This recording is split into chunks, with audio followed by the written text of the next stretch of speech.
Welcome to the Feast Life, where we empower you, the modern homeschool mom, to create a life and homeschool you love, one founded on faith, family, freedom, and fun. I'm your host, Julie Ross, creator of the award-winning homeschool curriculum, A Gentle Feast, and a certified Christian life coach. For more information on today's episode and to access my free gift for you, check out thefeastlife.me. Charlotte Mason once said, "Life should be all living, not a mere tedious passing of time." So on this show, we seek to savor the feast of life. Girl, grab your favorite beverage and pull up a chair. You are welcome at this table.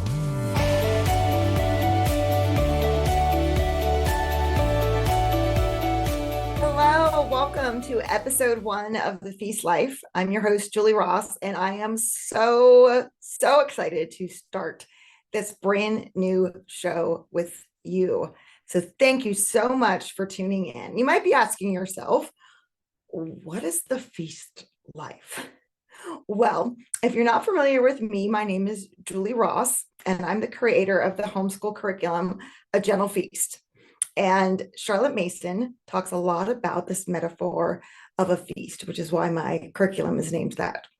I also had another podcast, and you can still watch the YouTube videos for that. So I'll link that in the show notes, where we talked all about Charlotte Mason homeschooling, all about how to actually implement her philosophy in your homeschool.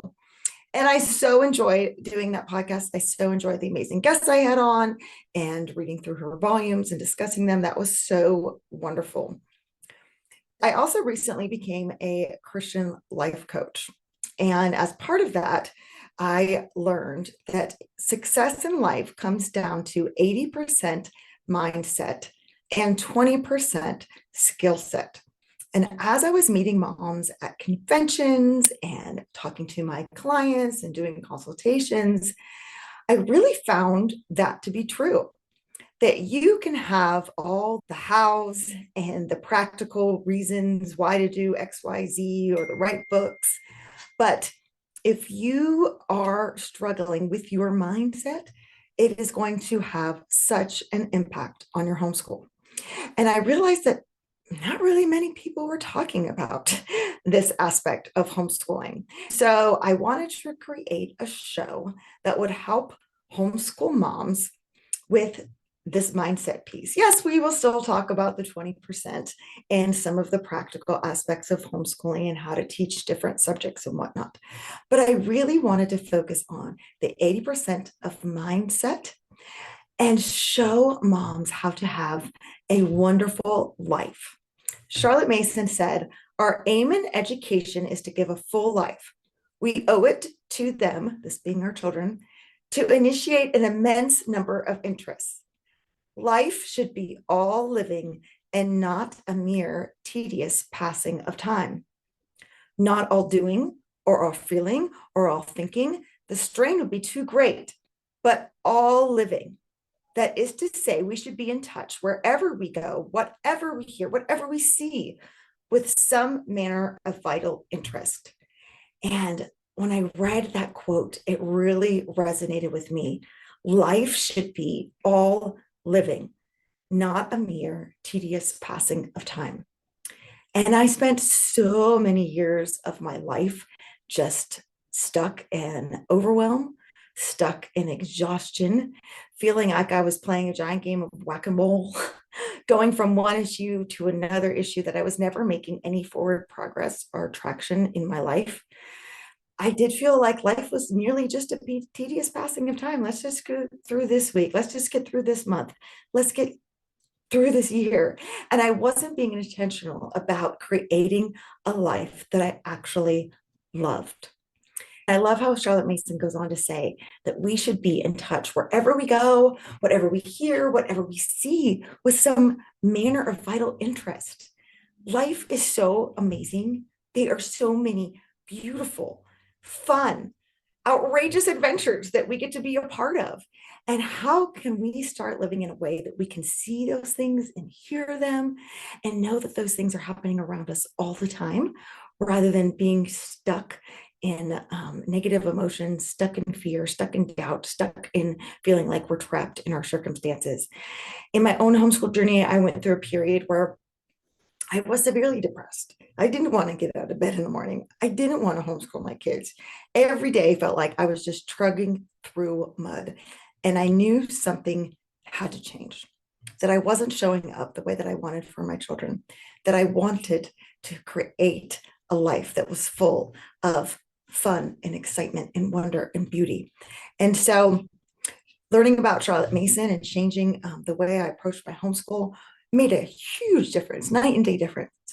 But what really made the most difference for me in my life and in my homeschool was working on myself and learning some of these tools, some of the mindset practices, some of the things that I'm going to be sharing with you, just really changing my whole entire perspective here. Today, I want to remind you of something truly essential. Your children need you to show up as yourself, full of passion and zest for life. And in this fast-paced world, it's easy to get caught up in comparison, self-doubt, or the pursuit of perfection. But your unique presence with all your quirks and your interests and your enthusiasm is exactly what your children need. When I first started homeschooling, I had this picture of what an ideal homeschool mom was like. And I decided that that's who I needed to be. In my mind, the ideal homeschool mom was one who liked to bake, liked to sew, liked to homestead. And those are all wonderful things. And if that is you and you love doing those things and you are thriving in those things, I just want to say very clearly that I think you are amazing and you are my hero. But that's not the only way a homeschool mom can be. And in my mind, that's what I thought. I guess, I don't know, friends I had were like that. People I saw on social media were like that.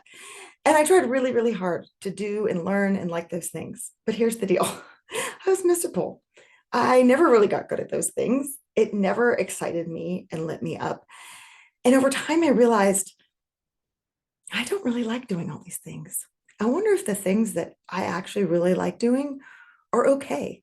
I don't really see other homeschool moms doing these things, but maybe God knew what he was doing when he gave my kids to me.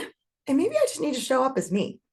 And so I started sharing more of the things that I really like and started sharing those more with my kids. And at first, I didn't really even know what I liked. I'm going to be really honest with you. I had tried to fit myself so much into other people's boxes and expectations of what a good homeschool mom should be that I actually didn't know what I liked. So I had to spend some time figuring that out. But I really like musicals. I love going to concerts. I just love music in general, exposing my kids to certain kinds of music. I love disco music. I love to dance. And so I started bringing more and more of that into our homeschool day. We would take a dance break in between subjects and put on some ABBA. We would listen to musicals and dance around the kitchen while we were making dinner. We would roll the windows down and sing some band at the top of our lungs because it was just fun. And as I became okay with being myself, that started resonating with my children. And it started to become things that they like to do. And, I really wish I could teach them skills on baking and sewing, but I don't know those for myself and I didn't really like them. And so I'm hoping someday if my children really want to explore that they'll be able to do that and find that for themselves because they learned from me that it's okay to be who you are. And it's okay to go and try new things and figure things out. And so I want to encourage you as you're homeschooling your kids to show up as who you are.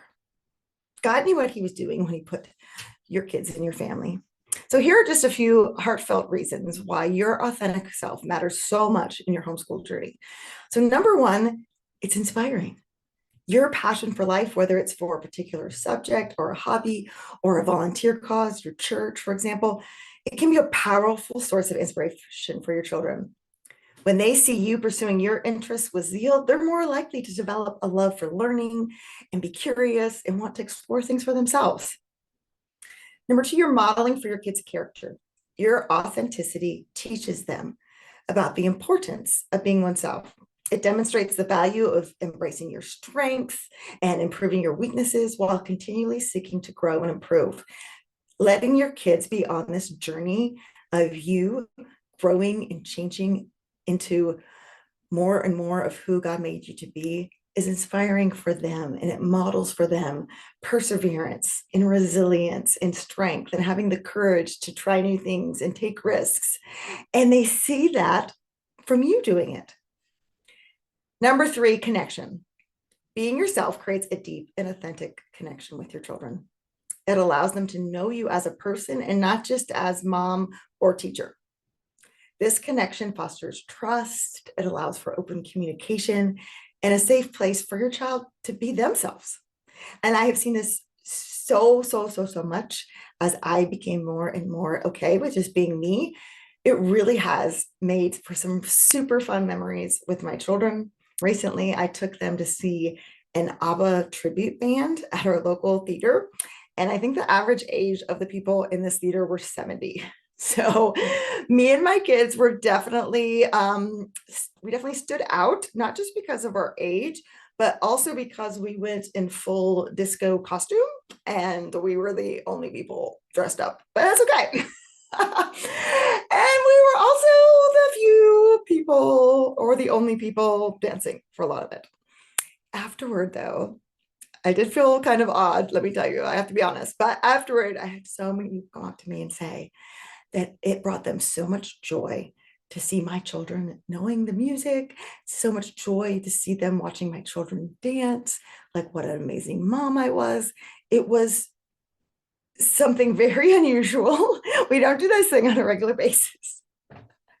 It created such a special memory, though, for my kids. And I think most of all, they were happy to see me happy. They were happy to see me having fun and singing and dancing and knowing that I have a full life as well. All right, so number 4 of why this is so important in your homeschool is it creates joy in learning. So your passion can turn even the most challenging subjects into an exciting adventure. When your children witness your enthusiasm for learning, they are more likely to approach their studies with curiosity and eagerness. So even if you don't like maybe the particular subject that you're teaching that day, they see you excited about other things, and that will make them excited for the things that they're learning as well. You can also model this sometimes for your children. If there's a particular subject that you don't really have that zest for, it's okay. You can create that. Maybe it's just that you need to research some more and learn some things about that subject. Maybe your school experience with that subject was really awful and you need to read some living books or watch some YouTube videos on that subject to get you inspired and excited. And then number 5, resilience. Life is full of ups and downs, but your ability to navigate challenges with grace and determination sets a powerful example. Your children learn resilience from watching you overcome obstacles and setbacks. One of the goals that I had a few years ago was to run a half marathon. And my children got to see me training for it, being resilient, setting a goal, working really hard on it. But during that race, it was really hard. And there's this concept when you're running a long distance race around mile 10 for a half marathon, where they call it like hitting the wall, where like every energy reserve in your body just gives out and your brain is screaming at you because everything in your body is hurting and it wants you to quit. And I texted my oldest child and I said, I think I'm going to quit. I'm going to be at the corner of this street if you want to come pick me up after the race. And she texted back and said, but Mom, we're all here at the finish line waiting for you. Plus there's Girl Scout cookies here. And I was like, oh yeah, bring it. I can run 3 more miles for Girl Scout cookies. Let me tell you, especially those Samoa ones with the chocolate and the coconut. Yes, I will finish this race. But what really inspired me to finish the race was knowing that my kids were at the finish line. And I wanted to show them what is possible, that when you make a goal and you work hard and you train for it, that you can reach that goal. And so that was my inspiration to get to that finish line. So whatever it is that lights you up, as you take risks, as you grow as a person, as you're exploring, as you're setting goals and achieving them, that's modeling this resilience for your children. And they need to see that in life because they're going to have their own journey with its own life's ups and downs as well. So remember, there's no one size fits all approach, even in a Charlotte Mason homeschool. Your uniqueness is your superpower, and it enriches your children's educational experience in countless ways. So, moms, embrace your passions, your quirks, your authentic self. Your children need you to show up as who you are, full of love, faith, and a zest for life. Your presence in their life is such a precious gift, and the impact you are making is immeasurable. Charlotte Mason talks about the importance of mothers growing with this term called mother culture, which comes from a Parents Review article.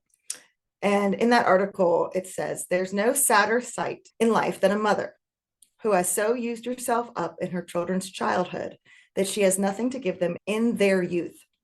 When babyhood is over and school begins, how often children take to proving that their mother is wrong?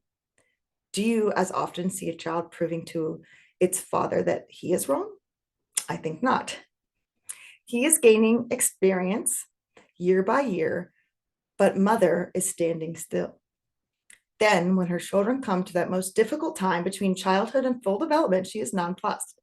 And though she may do much for her children, she could not do all she might if she, as they, were growing. Is there not some need for mother culture? But how is the state of things to be altered? So many mothers say, I have no time for myself. I never read a book, or else I don't think it's right to think of myself. They not only starve their minds, but they do it deliberately with a sense of self-sacrifice, which seems to supply ample justification. Is that a convicting quote or what? Right? Our children need to see us growing as they are growing. You will never have extra time to work on a hobby, an interest, to read a book, to develop this mother culture. You have to be intentional and make the time. Carving out 30 minutes to an hour in your entire week is absolutely possible, but you have to see this as a priority and put it on your calendar. This is my time. This is my 30 minutes where I'm going to go take this lesson. Or this is my 15 minutes after lunch where I'm going to go read a book. Or this is my hour every Saturday where I'm going to go for a nature hike. You have to block those times out. And trust me, the laundry will still get done and the clothes will still be washed. And those things will happen because they will fill in around this priority. So on this podcast, I'm going to bring you encouragement, education, and inspiration to guide you on your journey. I'll be doing some solo episodes like this one, where I'll be teaching you about mindset, habits, time management, and sharing some of the amazing life coach tools that I've learned that have transformed my clients' lives. Also, I have some wonderful interviews lined up. All these women are amazing. We're going to be discussing parenting, business, and of course, homeschooling. And I can't wait to share these interviews with you. New episodes release every Monday, so you can find time to listen to them throughout your week. But make sure to subscribe so you don't miss an episode. My goal for each show is to leave you feeling encouraged and inspired, and to help you leave overwhelm and fear behind and create a life and homeschool you love. So until next time, remember, life is a feast. Let's savor it. Thanks for listening. Hey there, Julie Ross here. I just wanted to say thank you for listening to today's episode. If you like this show, it would mean the world to me if you would leave a positive review in iTunes. This really does help people learn about the podcast. And each month, I will pick a winner to receive a free gift. Don't forget to check out all the free resources we created for you at thefeastlife.me. Thank you.